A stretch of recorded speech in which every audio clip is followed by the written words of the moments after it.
أعوذ بالله من الشيطان الرجيم بسم الله الرحمن الرحيم صلى الله تعالى على حبيبه محمد وآله وسلم. Assalamu alaikum and welcome to our segment on Surah Al-Hijar. Inshallah, today we will cover the third Ruku of Surah Al-Hijar, verses 26 to 44. May Allah grant us the ability to understand the true meanings of the Quran by the grace of His Prophet Muhammad sallallahu alaihi wasallam. Ameen. With this dua, let's begin the third Ruku of Surah Al-Hijar. Verses 26 and 27. And certainly we created mankind out of sounding clay from loam molded. And the Jann we created before from fire scorching. We are given a description here of how Allah created mankind. Our physical body was made from loam, which is fertile soil that contains equal proportions of clay, sand, and humus. Humus is organic matter that results from the decaying of fruits, vegetables, plants, leaves, flowers, and other organic materials. The loam was mixed with water and molded into various shapes of bodies. When it dried, it became sounding clay, as a vacuum was created in its hollow from which it can make sounds. The Jann is the life in us that comes from light, and as stated in this verse, it was made from very hot fire, as the light emitted involves a high degree of heat. Let's go on to verses 28 and 29. And when your Lord said to the angels, "Indeed, I will create a human being from sounding clay, from loam molded. Then, when I have fashioned him and breathed into him of my spirit, then fall down to him prostrating." These verses describe the creation of human beings, called bashar. The previous verses describe the creation of mankind, called insaan. The creation process of both is the same. However, as stated here, when Allah created and designed bashar, He breathed into him His spirit and commanded the angels to prostrate to him. So from this, we can conclude that bashar is more superior than insaan. Insaan, as we know from previous surahs, means forgotten or one who forgot. In contrast, bashar means bearer of tidings. Therefore, bashar is a person who has not forgotten the promise he made to his Lord. It's also interesting to note that no prophet or messenger has ever introduced themselves as insaan. Rather, they called themselves bashar. Let's go on to verses 30 and 31. Then prostrated the angels, all of them together, except Iblees. He refused to be with those who prostrated. The narrative of the angels prostrating to Allah's creation of mankind and Iblees refusing is mentioned here. It is also mentioned again in Surah Sa'd, verses 71 to 74, that you can read further. Let's go on to verses 32 and 33. He said, "O Iblees, what is with you that you are not with those who prostrate?" He said, "I am not one to prostrate to a human being whom you created out of sounding clay, from loam molded." The narrative continues with Allah asking Iblees why he did not prostrate, and Iblees demonstrating his arrogance. More details about this incident are also mentioned in Surah Sa'd, verses 75 to 76, that you can read further. Let's go on to verses 34 and 35.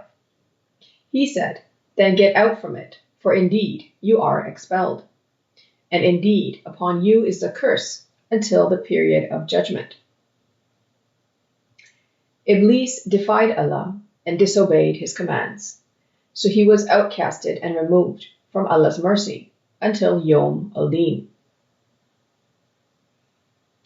We can find the definition of Yawm al-Din, which means the period of judgment, in Surah Al-Anfitar, verses 17 to 19, where it says, "And what can make you know what is the period of judgment, Yawm al-Din? Again, what can make you know what is the period of judgment. The period not will have power a soul for a soul anything, and the command, that period, will be with Allah. Yom refers to a period, from the start of its phase to its completion. All arrangements during the period of judgment are at the discretion of Allah. Let's go on to verses 36 to 38. He said, "My Lord, then give me respite until the period they are raised." He said, "Then indeed you are of those given respite, until the period of the time well known." After being outcasted and removed from Allah's mercy, Iblees asked Allah to give him respite so he can continue his mission to lead people astray until the period they are raised, known as Yom Yubasun. However, Allah gave him respite until the period of the known time, stated here as Yom al-Waqt al-Malum. This means that the system of Iblees stays in effect as long as our senses have a sense of time. We have described 3 different periods in these verses: Yom al-Din, Yom Yabasun, Yom al-Waqt al-Malum. It's important to understand that they are not the same. We need to be aware of this. As stated in these verses, Iblees was aware of these different periods. And similarly, Prophet Ibrahim a.s. was aware as well. It is mentioned in his supplication to Allah, stated in Surah Ash-Shu'ara, verses 86 to 88, where it says, "And forgive my father, indeed he has been of those astray, and do not disgrace me on Yom Yabasun," period that they are raised. The period not will benefit wealth or children, except who comes to Allah with a sound heart. Let's go on to verses 39 and 40. He said, "My Lord, because you misled me, I will surely make attractive to them in earth, and I will mislead them all, except your servants, among them those who are pure." Iblees stated his mission to Allah, vowing to mislead all of Allah's servants from Allah's path, while acknowledging the fact that only the pure servants among them would not fall for his tricks and deceptions.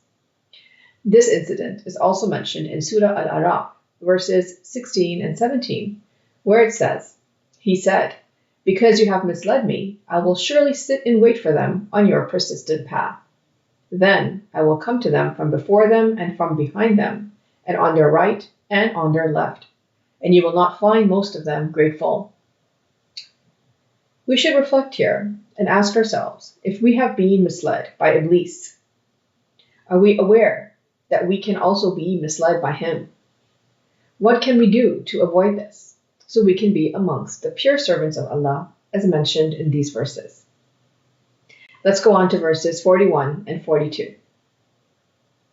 He said, "This is a path to me persistent. Indeed, my servants, not you have over them authority, except those who follow you of the deviators." Allah confirmed that the path that leads to him is the persistent path, and Iblees cannot have any hold over those who stay persistent and pure. Only those who deviate from the persistent path, known as the Sirat al-Mustaqim, they will fall for his tricks and follow him. This is also mentioned in Surah Sa'd, verses 82 to 84, where it says, "He said, by your might, I will surely mislead them all, except among them your servants, those who are pure." He said, "That is the reality, and the reality I say." The characteristics of those who are mukhlisin, the pure servants of Allah, are described in more detail in Surah As-Safat, verses 40 to 49, that you can also read further. May Allah include us among his pure servants. Ameen. Let's go on to verses 43 and 44. "And indeed, hell is the promised place for them all. It has 7 gates. For every gate among them is a portion assigned." As stated here, Allah has promised hell for Iblees and his followers. This is also mentioned in Surah Al-Araf in verse 18, where it says, He said, "Get out from it, disgraced and expelled. Whoever follows you among them, I will surely fill hell with you altogether." Hell is described as having 7 gates in this verse, and for each gate, the criminals will be grouped and assigned according to their deeds. Those of similar rank will be living together in one place and punished for their crimes accordingly. May Allah protect us all from the gates of hell. Ameen. This concludes the 3rd Ruku of Surah Al-Hijar. Let's briefly go over what we discussed. Allah created insaan and bashar the same way out of sounding clay and molded loam, except Allah breathed into bashar his spirit and commanded the angels to prostrate. Therefore, the status of bashar is higher than the status of insaan. After the creation of man, all the angels prostrated to him as commanded by Allah, except for Iblees, who was arrogant. So Iblees was expelled from Allah's mercy. Iblees asked for respite, so he was given respite until the period well known. It has been established that Iblees cannot mislead the pure servants of Allah from the persistent path.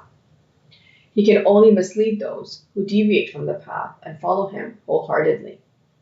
Those who strive for Allah's mercy are not the same as those who follow Iblees. Their destinations are different as well, with the latter group ending in hell. May Allah grant us the ability to understand the Holy Quran and its true meanings, in light of the life and guidance of Prophet Muhammad sallallahu alaihi wasallam. Ameen. Thank you for joining us for this segment. Until next time. Sadaqallahul Aliyyul Azim. Allah speaks the truth, the exalted, the great. Sallallahu ta'ala ala habibihi Muhammadin wa alihi wasallam.